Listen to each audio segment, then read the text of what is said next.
Angela Bassett, and I'm an Angela Bassett fan. Okay, trust and believe. All right. What's this nigga's name? Henry Louis Gates. That asshole. That's what I said. Henry Louis fucking Gates. Use my language. But this dude is pissing me off when it comes to my niggas. I done watched him basically poo-poo Louis Gossett Jr., Tina Turner, Don Cheadle, Angela Bassett, and you making these people feel good about what you're doing. Some of them you making them feel like there's something wrong with. Ain't nothing wrong with my niggas and they ancestral stories. You got me messed up. All right. Right. This is the deal. I looked at this thing. I don't know how I came across it, but something about he was, they do these reruns.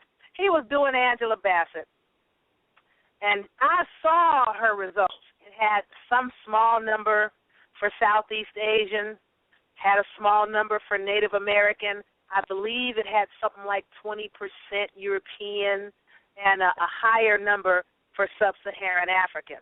Well, first of all, if you know what Sub-Saharan Africa is, a lot of the damn test groups that they consider sample groups that they compare you to aren't even in Sub-Saharan Africa.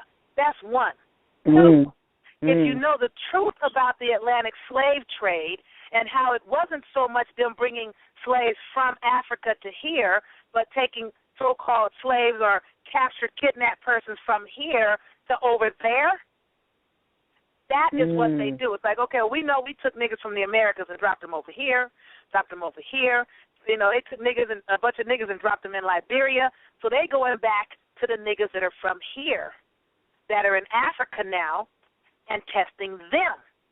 And said, oh, yeah, we traced you back to Africa. No, nigga, you trace me to some nigga from here that's in Africa now. Right. Don't even play with me. Right.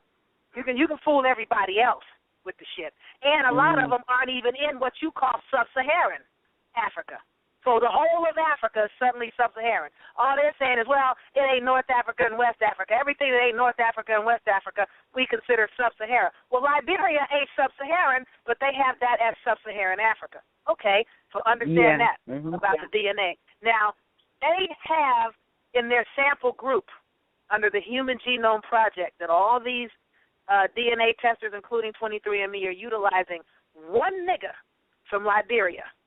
And I am telling you, they can take that one nigga from Liberia that was taken out of the Americas and dropped in Africa and compare all your asses to that nigga and find a DNA tie.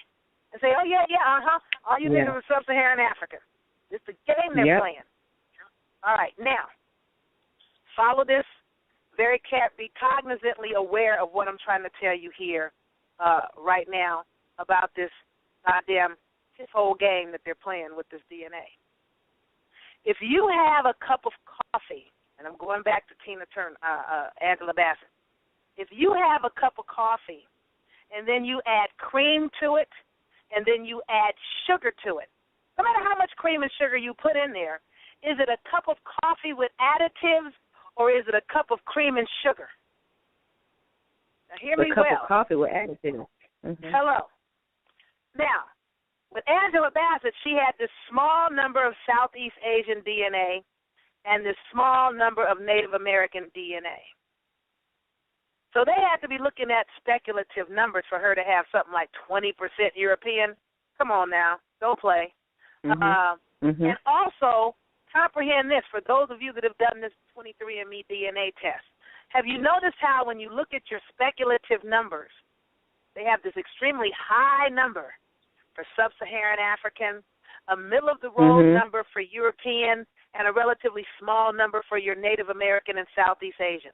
Well, according to their scholars, so-called white scholars, the people tested as a sample group that they compare everybody else to are what they consider the closest thing you're going to get to pure blood Native Americans and Southeast Asians, which they say are the first peoples of America. They say these are representative of the first time is first in line. I'm going to say it again. First in time is first in line. on their website at 23andMe, they say your Native American numbers are going to be small because it goes at least 5 generations or more back in time. And I'm not trying to insult anybody. I'm saying know how to read. And for those that don't read as well as me, I know how to read. I'm going to clarify it for you so you can tell these people talking that shit to you to go screw themselves. All right. Right. They said the numbers are smaller because it's older in time, at least 5 generations back. And that's also documented. The short markers in your DNA results that are small numbers is your oldest, most ancient DNA. That's what you were first. So, in the case of Angela Bassett, whatever that small number for Southeast Asian Native American was, that's what she was first. That is her oldest, most ancient DNA. That is her cup of coffee.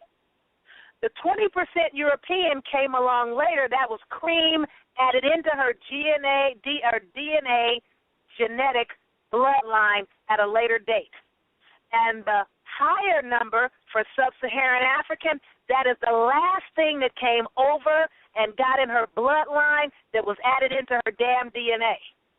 So she was Native American, Southeast Asian first, which is first people of America. That's why the number is so small. The next largest number is the European. That's the cream that got poured into her Native American coffee. The largest number is the sub-Saharan African because the so-called African strain was the sugar that is the last thing that got put into her Native American cup of goddamn coffee. So, no, when your shit says I'm 86% sub-Saharan African, that doesn't mean, oh, you niggas are African because y'all are more African than anything. No, that means the African is the last thing that got in my bloodline. Now, why is it when you start off the speculative, you got these high-ass numbers, and I'm talking to those that have done this 23andMe test so you know what I'm talking about. Why is it this sub-Saharan number is so high in the speculative? European is middle of the road. That's recessive genetics, recessive DNA. Okay? But for whatever reason, when you go to standard, the numbers go almost in half. The numbers shrink. By the time you get down to conservative, you look up and have almost no sub-Saharan African, damn near no so-called Native American, Southeast Asian, but that European number stays strong, don't change hardly at all. What kind of bullshit y'all playing? Y'all must take me for a goddamn zip-ass fool. For real? That number should shrink like all these other goddamn numbers are shrinking. Don't play with me. That's you motherfuckers trying to stay in people's shit. It's okay. I don't have a problem with it.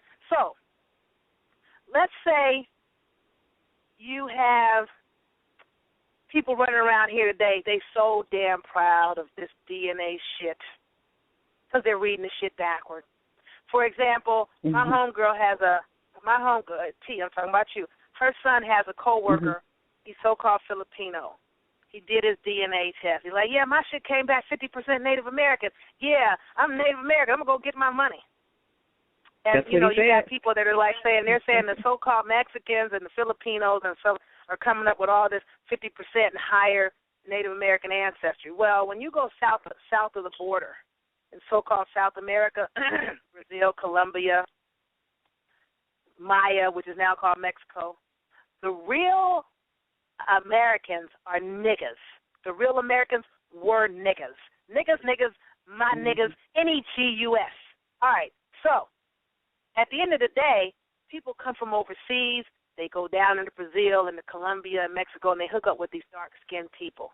And you see a lot of these bleached-up-looking people that say they're Mexican, but you see photos of the weddings, and you see these elderly sisters running around. This is the grandmama, great-grandmama, abuela, who people are telling them they're African. Well, abuela is a real goddamn American. Hello. So if you have somebody that came over from Spain and hooked up with abuela, the sister in South America, and spit out a mixed-breed child who happens to be more bleached up in color and comes up talking about, oh, yeah, I'm 50% Native American, that shows the next question you want to ask these people is, really, how much sub-Saharan African did you have? and get that number. And say, how much European did you have? When that European number is the smallest number, they're thinking, oh, I don't have that much European. I'm mostly Native American because I'm, only 2% European and or 5% European, and I'm 50% Native American. No, that little number that's European, that's what the fuck you were first. Hello, you were European first, and then any sub-Saharan African got in your bloodline if you got it. And that big so-called Native American number, that just means that you recently hooked up with a real goddamn Autochton. Because the largest number is the last shit in your bloodline. That is the last thing added to the cup of coffee. The cup of coffee is the smallest number on your DNA chart. Whatever is the smallest number, smallest marker, that's what you were first. Whatever is the largest number, that's the last thing in. Got it? Got it.